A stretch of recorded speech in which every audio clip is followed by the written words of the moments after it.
नमस्कार। आज हमारे साथ में है सबसे सरल और सहज विधायक, नरियावली विधानसभा के विधायक इंजीनियर प्रदीप लारिया जी। हम सीधी बात करते हैं।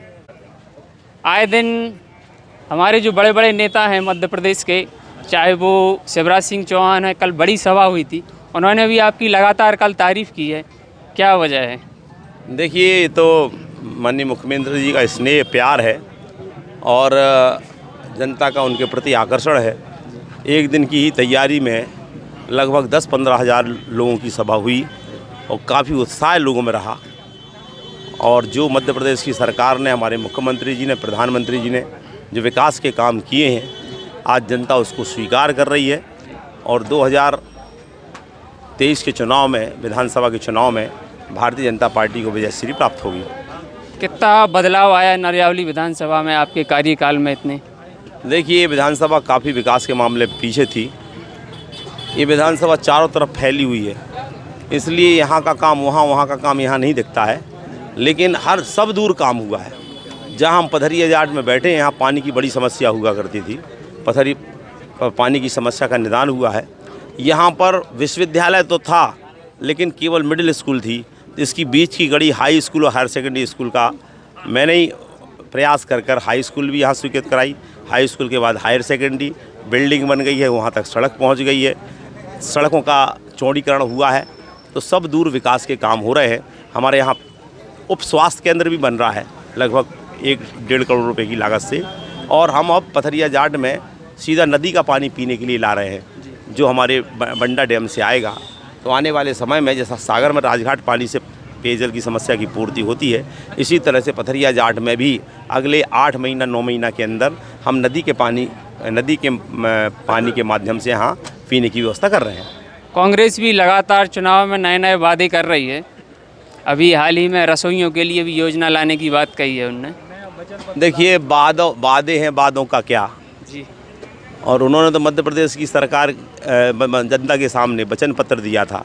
हमारे यहाँ कहा जाता है, रघुकुल रीत सदा चली आई, प्राण जाए पर वचन न जाई। उनने 2 लाख रुपए तक कर्ज माफ़ी की बात कही थी। मध्य प्रदेश में एक भी किसान का कर्ज माफ़ नहीं किया। उन्होंने 4000 रुपये बेरोजगारी भत्ता के लिए कहा था।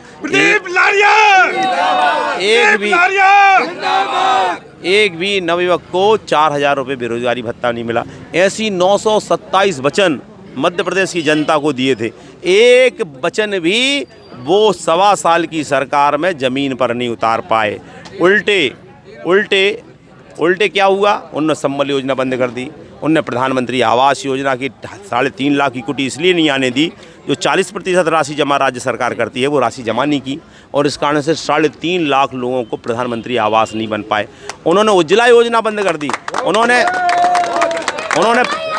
उन्होंने मुख्यमंत्री कन्यादान योजना कहा हम 55,000 देंगे, लेकिन एक बेटी का विवाह 1.25 साल के अंदर नहीं किया। ऐसे तमाम काम जो थे, तो वो सारे के सारे कमलनाथ जी की सरकार में बंद हो गए। कमलनाथ जी का रटा एक जवाब था 1.25 साल, खजाना खाली है, खजाना खाली है, खजाना खाली है।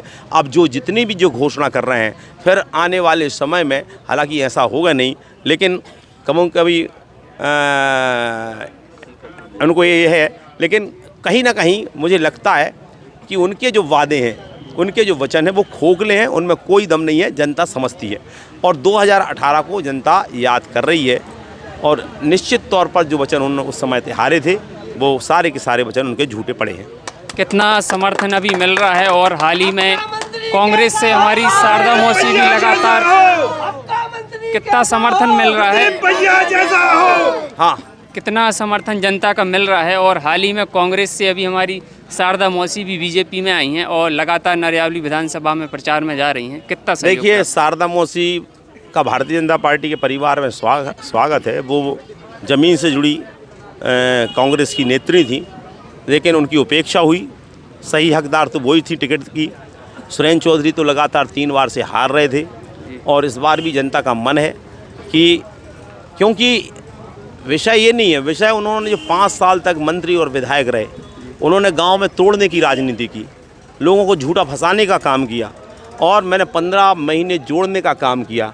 एक तरफ तोड़ने वाले लोग हैं, दूसरी तरफ जोड़ने वाले लोग हैं और मौसी भी जोड़ने वाले लोगों के साथ आई हैं, तो उनका एक बार परिवार में स्वागत है।